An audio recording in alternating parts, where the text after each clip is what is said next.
still early in spring training, but that you're in a good place for opening day? Opening day is a long way away. You know, things can change. It's just all about building innings right now, getting out there and playing again. Thank you. Corey, what was key to you sort of like maintaining that groove that you had offensively throughout the year last year, and what are some of the ways that you're going about to sort of maintaining that for this year? It's kind of been the same as always. You know, you're in there trying to always get it right. You know, you don't ever want to practice bad or practice the wrong things. You know, it's about getting in there, putting the work in, and trying to feel good. Is there a challenge now to stretching that out over 162 instead of 60? I mean, I've played 162 games before, so it's just going to go back to normal, you know. Have you felt as good, as consistently as you did for 60 games last year, though? You know, there's ups and downs throughout the year. Yeah. Last year was probably more spotlighted on trying to be good the whole year just because it was less games, but in a full year, you know, it evens out. You go through your highs and your lows, and it all evens out at the end. Is your understanding of how much more you'll be able to use video on the bench this year? I've only heard a little. I heard we will have an iPad similar to what we had on computers. How that's going to work, I don't really know. Will that have in-game action though from those at-bats or previous ones? I would assume in-game, but I don't know. I don't know if they even know yet. Dave was saying earlier in camp, you made the adjustment last year and were able to be okay without it. How do you sort of look back on that process and what you were able to do? Yeah, I don't know if I was okay with it. You just kind of had to, you know. Yeah. So it was something you had to do, and there was no way around it. You know, there was no reason to kind of dwell on not being able to have it. You know, it wasn't going to happen regardless. You just kind of had to do what you needed to do. Corey, guys kind of sometimes fall into that trap of maybe putting a little added pressure on themselves when they're entering a free agent year. How easy or difficult do you think it'll be to navigate around that for you? It's not really a thought process, to be honest with you. We've talked about it for years now. It's about showing up that day, passing the baton, and just being a good team that night. You know, it's not really worrying about what's next. Corey, how exciting it's going to be for you guys to celebrate opening day with fans?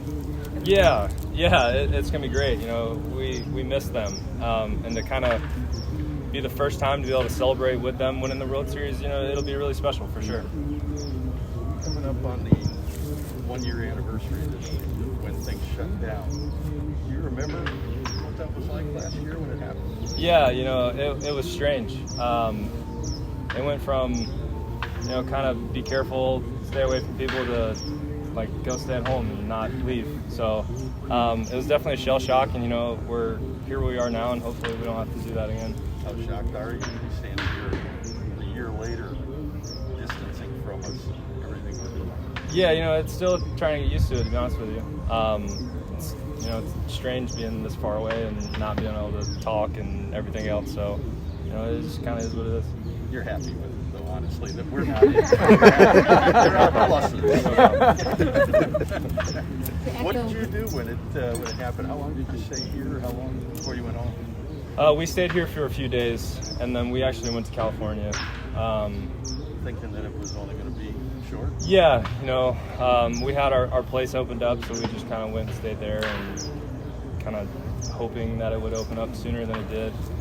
Looking back on it, you know, I don't know what we would have done, but yeah, we stayed here for like 2 or 3 days and then left. Walked the dog and ordered out. Pretty much all you could do. Yeah. Is it easier for you this year, or it's more difficult?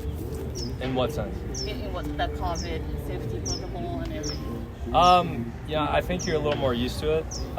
It's kind of been more of a routine now to have this aspect, so it's never easy, you know, because things are different and kind of difficult to get around, but you're more used to it for sure. You curious to see David Price pitch today? Yeah, I'm actually really excited. It'll be a lot of fun to kind of get behind him for the first time. You know, I didn't play in a game last year where he pitched, so it'll be exciting. Echo her question about fans. What is it going to be like to have humans and not cardboard cutouts? Can you expand on that a little bit? Yeah, you know, just the pure excitement, the atmosphere, the vibe of the whole thing when people are there is extremely different. You know, going from 50,000 people to silence is not an easy task. So we're very much looking forward to having people back. You told the team the same thing you told us you don't want to talk free agency until he gets here. Are you open to listening to them if they want to talk? I don't really. Your former teammate Darvish went to Padres in the same division. What's your impression and what's your strategy I got no against him? comment. It's irrelevant.